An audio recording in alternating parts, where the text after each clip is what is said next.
Hello and good morning. Man, I'll tell you, I don't think I'll ever get tired of getting a fresh perspective on things. When you know things and you know things, and God just comes in and gives us more lessons, works on our heart more. I wasn't going to share this morning, but for some reason I feel like now I must. Well, I was sitting and watching an animated movie last night, and there was a moment just near the end. It didn't matter. It didn't even know. It didn't even feel like that it had anything to do with what was going on in this movie. But just I don't know if any of you have ever sat and you just feel God come over you and emotion just started.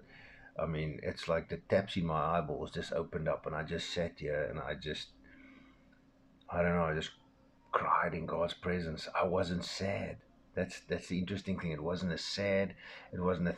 But in that moment, in that time, throughout whatever it is I was doing last night, God just came in and He started doing some work, and it wasn't even well. It felt forever at the time, but it wasn't really that long. I think it was a total of like 5 minutes and stuff. And I just sat here and I just wept, and it was very, very interesting. Just to let God come in and do His work. Everything that I was busy with stopped. Paused the movie, paused everything that was going on, and I just sat and let God do what He wanted to do. It was quite a fascinating moment, and I don't know how that might join in with what I'm sharing this morning, but it's also about knowing your place or where you are in the moment. So, but I always thought, if you've ever been in a place where you try and you try and you try with someone or some people, there might be more than one in your life, but let's stick to one for the moment, maybe. Try and get them to see where they need to work out some stuff that they are doing incorrectly. People who might not be even serving the Lord, and you're trying to get them, just come to church, just come visit me. They people who see and point out the difference or the changes in you, how you are different over, excuse me, compared to who you were and where you were at and where you are now. But they don't change. Nothing in them changes. You don't have that effect on them that you think you would like to have to get them to Jesus. And if they are with Jesus, maybe get them on fire, wake them up, get them to realize, listen, what you're doing is not bringing you closer to Jesus. What you are doing, what you are busy with, it's not good. You need to stop that. But then through all of these, just nothing seems to happen. Nothing seems to change. Have you ever felt like you were sitting in spaces where you feel or that you need to have grace with people? You need to um, apply grace with people. You need to accept people the way they are, take them in the moment as they are, let them do their thing, and try and assist them along the way, sort of thing. Um, be accepting of kind of how they walk, how they talk. Even if they got dirty mouths or they're not doing things that God has fixed in you for arguments, especially when it's things that God came to fix in you, in me. But you're not getting the same treatment from those very people. Like they're not accepting of where you are now, sort of thing. That's the kind of vibe and the feel you get. Even on an off day when you sit around maybe a crowd who you often hang out with, and you say, "Listen, I'm not having the best of days. I'm very irritable today. I'm like annoying and stuff. So I'm just gonna sit here and chill. But if I do lash out or if I do speak in an irritable way, just please bear with me." And then in that very moment, it gets thrown at you that, listen, you need to. And I think it happened to me just the other day, and that was for me a last straw of Fabino. Long enough, good enough, hard enough, trying, yet the disrespect never ended. I'm expected to certain things that was expected of me but not given to me. And at some point we have to realize you have to know your role. You have to know your place in the lives of others. And what do I mean by this? I mean that we might need to realize that it might not be me that leads this person to Jesus. it might not be me that gets this person to understand that they are busy dooming themselves with their behavior. It might not be me that is the cause of them adjusting, changing their behavior, getting to Jesus, turning back to God the way they're supposed to, turning to God for the first time if they're supposed to, like we all are supposed to. But it might not be me. It might not be me who gets the person, or I might not be the person who gets this person to see that their behavior needs adjusting, fixing, or changing, whatever, you know. And people love throwing you with a verse. Oh, man, people love throwing this verse at you. Don't worry about the splinter here in my eye. You better take the tree out of your own eye. Matthew 7. They don't even know the verse. They don't even know the context of the verse, but they love throwing it at you. Matthew 7, verse 3 to 5. And why do you look at the speck in your brother's eye, but do not consider the plank in your own eye? Or how can you say to your brother, let me remove the speck from your eye, and look, a plank is in your own eye? Hypocrite, first remove the plank from your own eye, and then you will see clearly enough to remove the speck from your brother's eye. Now, this was Jesus saying this. But the reason, the context of this is slightly different to wanting to help people. It's not, I don't think there's anything wrong with me. This exactly speaks against the I am holier than thee idea. I'm not trying to help you because I think I'm holy and better than you. I'm trying to help you because I see there's an error here. And I mean, if I'm your friend and I'm not allowed to speak into your life, then we aren't really friends, are we? We're supposed to be helping each other in a good direction, building each other up. Isn't that what friends do and what friendship is for and what walking together is? Add to one another's life. And I'm not doing it because, as I said, I think I'm better than you or I'm holier than you. It's just, listen, I see a problem here. Just be careful, sort of thing, you know? People love throwing that verse. But what people also fail to realize is while I'm dealing with what I'm dealing with, does not mean that that I'm blind completely and that I can't help others along the way. Or that I must be blind to everything else. You know, if I see somebody is doing something wrong and their behavior is wrong, and I don't point it out, and I don't talk to them about it, then I'm sinning. What? Yes. James 4:17. Therefore, to him who knows to do good and does not do it, to him it is sin. So even while I'm dealing with what I'm dealing with over here, if you're doing something wrong, and I know the right thing to do is to speak to you about it and to point it out and say, listen, chum, we're going to have a look over here. Something's not right over here. If I don't do that, then I am sinning because I know it's the right thing to do.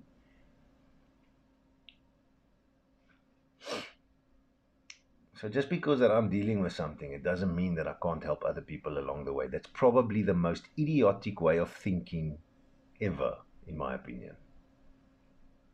How can I not help somebody? Because if we can't help people while we are dealing with stuff or we are struggling through things, then nobody can ever help anybody. Nobody can ever assist anybody. Nobody can ever add to anybody's life then. That's pretty much what you're telling me. If you're saying, well, I'm dealing with my tree in my eye, I cannot help you with a speck in yours. I might not be able to see it to the best. That's why it's stupid to think that I know the best for that speck while I'm dealing with the tree. But it doesn't mean that I don't have a thought or God didn't impart anything in me to share with you to say, listen, or for you, vice versa. It doesn't have to be me, you. I'm just using me as an example over here. Because we all have trees in our eyes always, I feel, as we learn to imitate Christ, as we learn to be holy like our Father in heaven is holy. And the reason I say we all have stuff in our own eye as well, Romans 3:23, for all have sinned and fall short of the glory of God. We have all sinned. There's not a single one among us that are holier than thee, holier than thou. It's not on. It's not around us. So if I can't assist you, if I can't help you, if I can't walk with you because I have faults, then my friend, we're all doomed. Because we all unknowingly can very easily drop onto the very wide gate and wide road that leads to damnation. We can easily fall into it and not even realize it. Know your role. The backlash and the lashing out will come because people's egos and pride gets hurt. Nobody likes to be corrected. Some people learn to get better at it. Some people get a very, very good friend of mine. I'm a humble and hungry guy. I ask God to make sure He tries to keep me humble, and He keeps me hungry for Him, for more of Him, to know more, to be better, hungry for being better, hungry for growing, hungry for getting wiser and better. And then I have a friend who always, so much so that I've added that third H into it now, but that always presses, be honorable, Jean. And to be honorable means you put your pride and your ego out of the way, because you don't know the best of everything. You aren't the wisest person around. You don't know. And that's why we were made togetherness. We were made to walk together for communion, for fellowship, for community. We were built to walk together and serve God.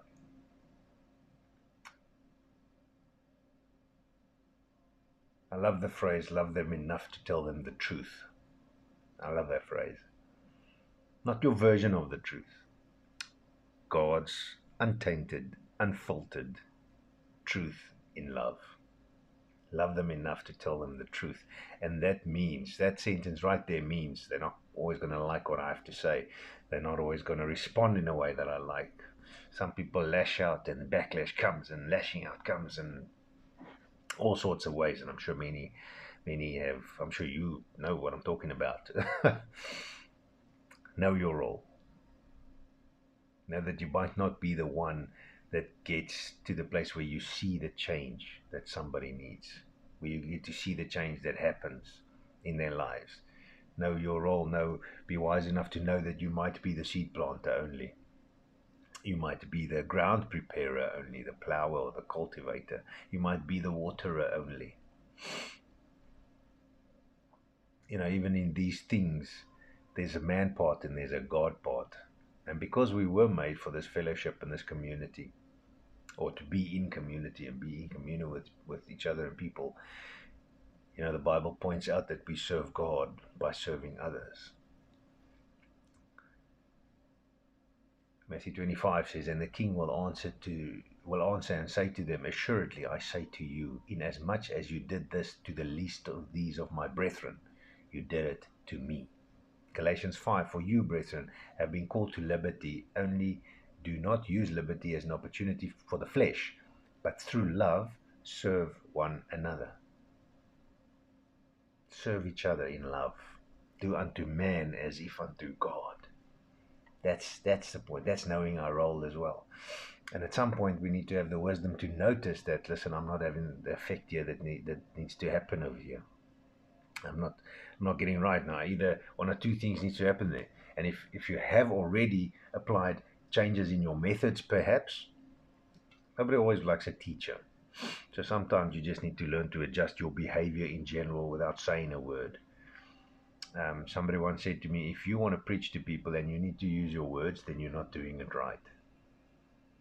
That's one of the coolest things. And I think you may have heard me say before that 24/7 you actually need to preach God's word. And if you absolutely have to, use your words. What does this mean? It means your actions need to show one of the things that I keep going on about in this world. In us, is that we need to look different to the world. The Bible points out that we will look different to the world. So our behavior needs to look different. The way we respond needs to look different. The way we need to action needs to look different. The way we do things just look different.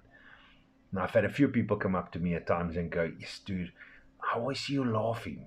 You're always smiling. Or do you ever have a bad day? Do you never have a bad day? I've had people ask me these things. And I go, you know what? I do. I do. But a bad day doesn't destroy my love for God and His joy over my life. And as Paul said, I will rejoice in my infirmities.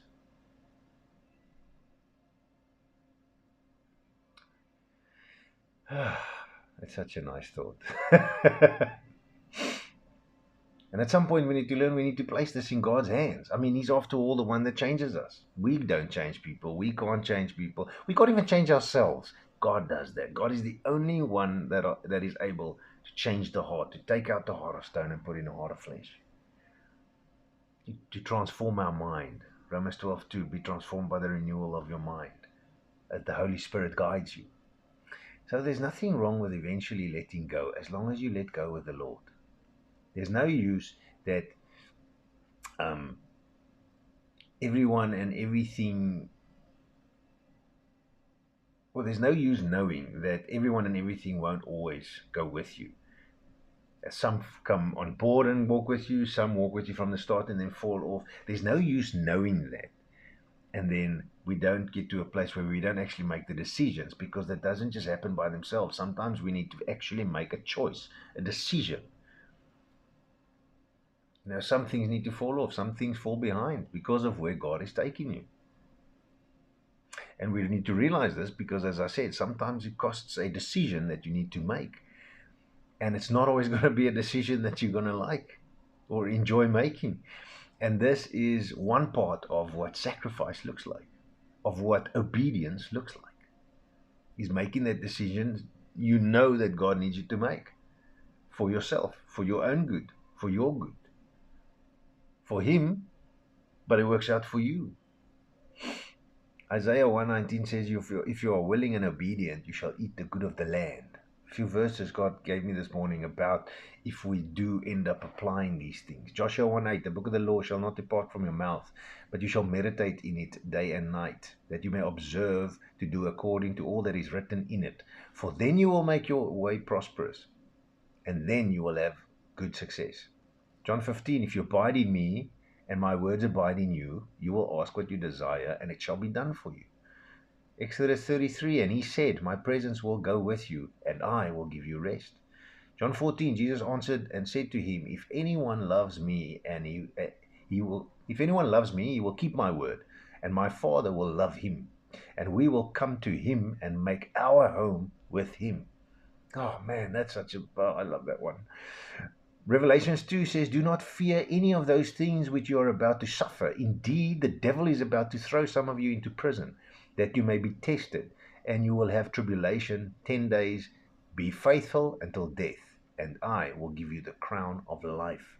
The thing we all long for, the thing we all want in the end of the day anyway, the thing we work for is eternal life with Jesus. The ultimate prize that we get. Now remember, that's a prize, so we don't do it for the prize. We need to get to a place where we learn to do it because we love God, to do it because we want other people to feel and see this glory. If I can walk and have everybody just immediately feel the joy that I always feel, doesn't matter what my face looks like, and I'm a very facial, expressive person.